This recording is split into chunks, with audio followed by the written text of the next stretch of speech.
Representing the apex of leadership in this country must deliver a higher level of behavior and governance. My third announcement is that by way of a letter dated March 4th, I wrote to the clerk to set today's date for a sitting. I did so under what I believe were my powers, particularly under Standing Order 47-9, where if, in the opinion of the Speaker, the Assembly is suspended, he may name a time, admittedly, for the resumption of that sitting, Admittedly, there was a difference of opinion expressed to me by the clerk, and today, just a few hours ago, I also received a letter of protest from the government chief whip challenging my decision to convene this sitting. I believe that it was important for us to resume after a month's house back in order before the much anticipated budget debates commence within a few weeks.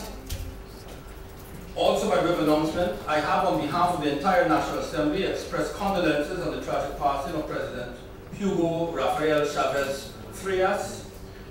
In a letter sent to the Speaker of the National Assembly of the Bolivarian Republic of Venezuela, Mr. Diosdado Cabello, and honorable members, I wish to remind you all, as I'm sure some of you have been invited, there is a memorial service being held for the late President today at 5 p.m.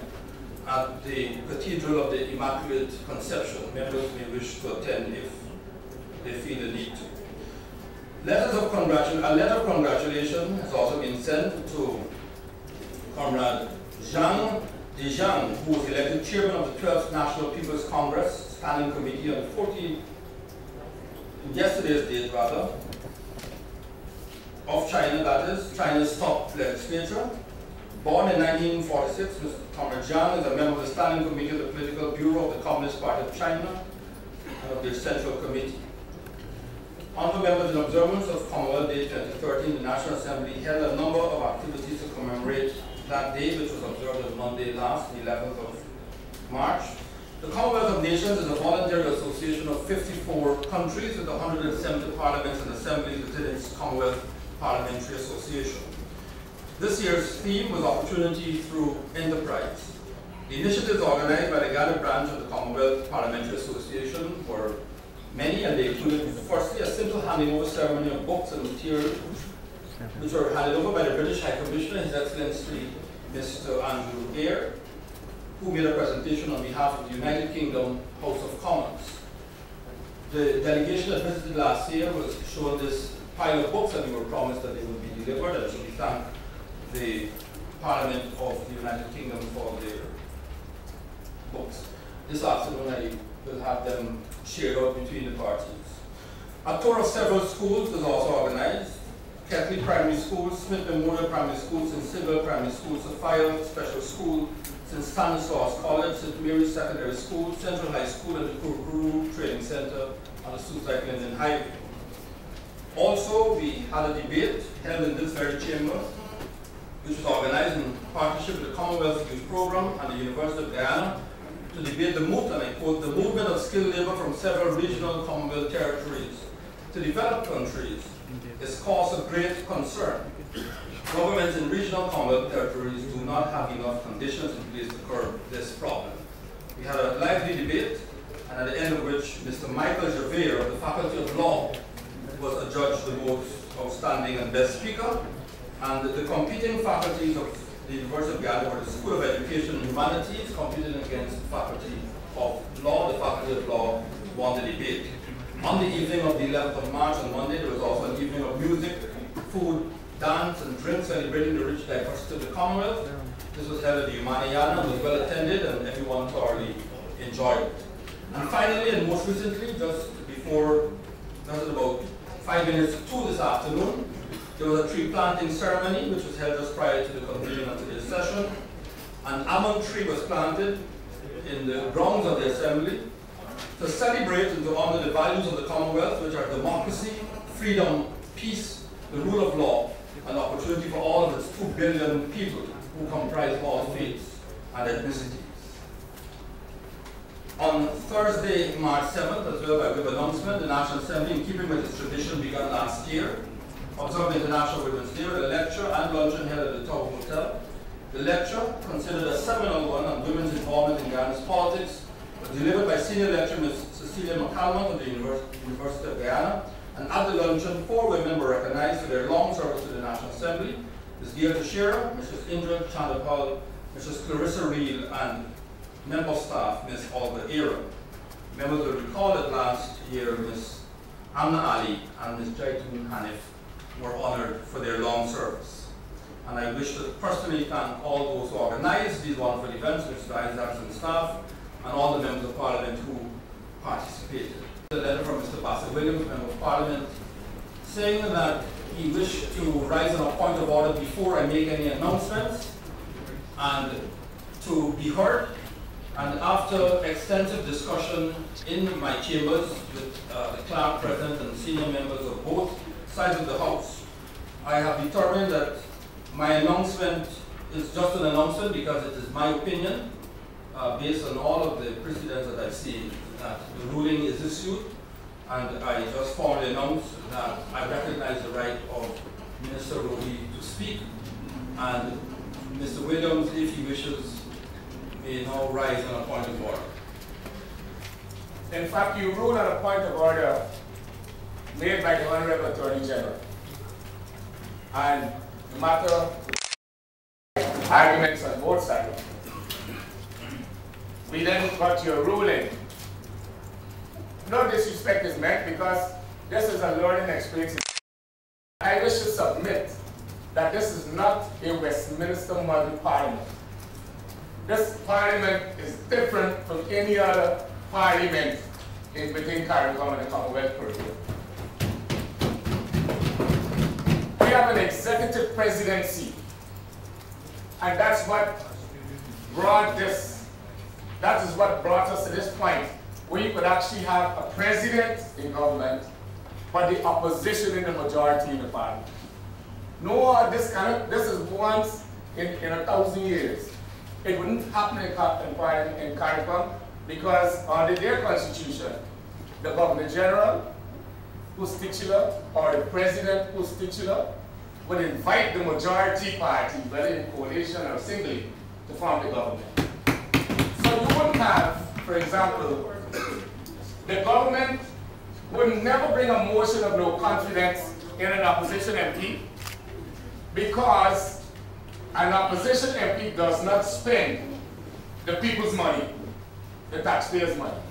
And that's why with this in this country and in this region, if not in the world, that the people have an opportunity to the representatives in the Parliament and the National Assembly who vote monies for ministers to do the duty of the people. They now could have true accountability. True accountability.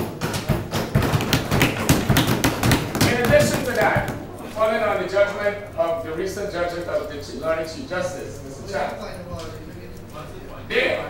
they now, the ministers must now enjoy the confidence of the Assembly.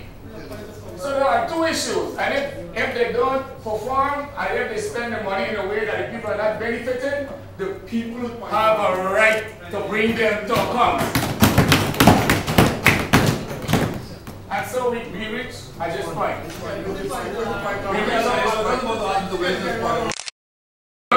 You know me, thank you very much.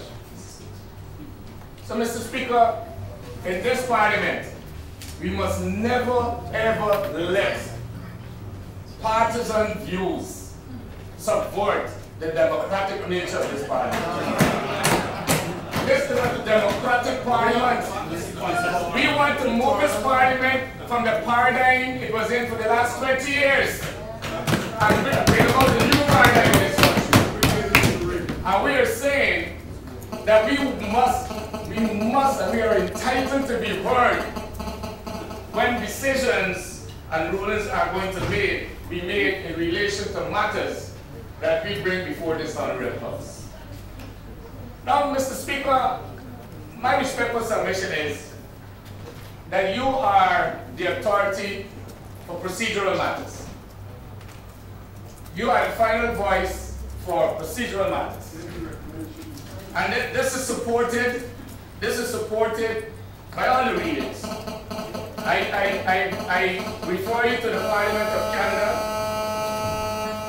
of Canada, House of Commons Procedure and Practice, Second Edition, 2009. Please, sir.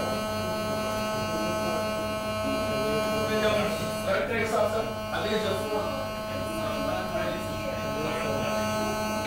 Your phone is here. Somebody don't want us to. I know that he said the matter is still before the Committee of Privileges. That is the issue of Committee of Privileges. I know you had that Committee of Privileges. I know you will honor your undertaking that the matter will be determined there. But you know, we will have this conundrum. The issue to be determined by the Committee of Privileges is the issue in motion.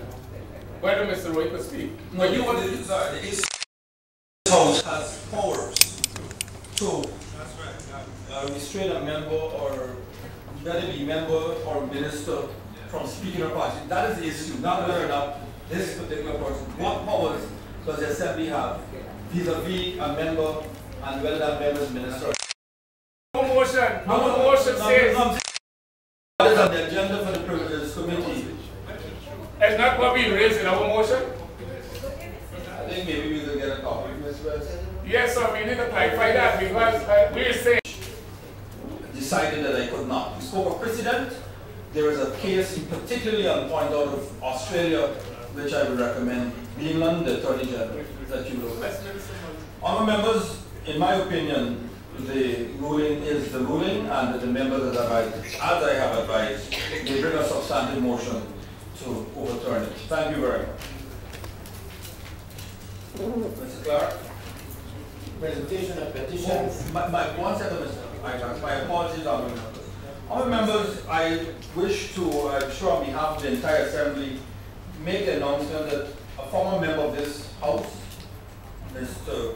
Hariyat Sukai, has passed, Regional Chairman for Region 3, and so we express our collective condolences on his passing, and as is the practice and precedent of this House, we will honour him accordingly in due course. Thank you very much. Agency for Crime and Security in the region associated with the Caribbean community.